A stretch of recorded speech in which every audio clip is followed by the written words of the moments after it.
தமிழ்நாடு அரசின் இந்து சமய அறநிலைத்துறையின் கீழ் 7 கல்லூரிகள் இயங்கிக் கொண்டிருக்கின்றன.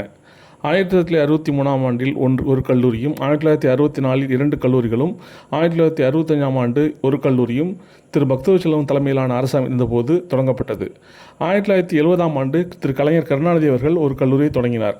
1981ஆம் ஆண்டில் எம்ஜிஆர் அவர்கள் முதலமைச்சராக இருந்தபோது ஒரு கல்லூரி தொடங்கப்பட்டது. சமீபத்தில் 2021இல் திரு மு.க. ஸ்டாலின் முதலமைச்சராக இருக்கும் பொழுது ஒரு கல்லூரி சென்னையில் தொடங்கப்பட்டிருக்கிறது. இதுதான் உண்மை நிலவரம். 7 கல்லூரிகள் இந்து சமய அறநிலையத்துறையின் கீழ் இயங்குகின்றன.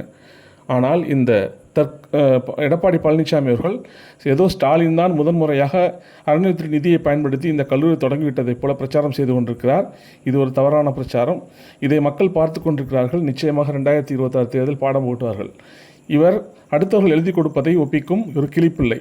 சுய அறிவோ சுய சிந்தனை இல்லாத என்பதை மக்கள் உணர்ந்து கொண்டிருக்கிறார்கள். நிச்சயம் பாடம் போட்டுவார்கள்.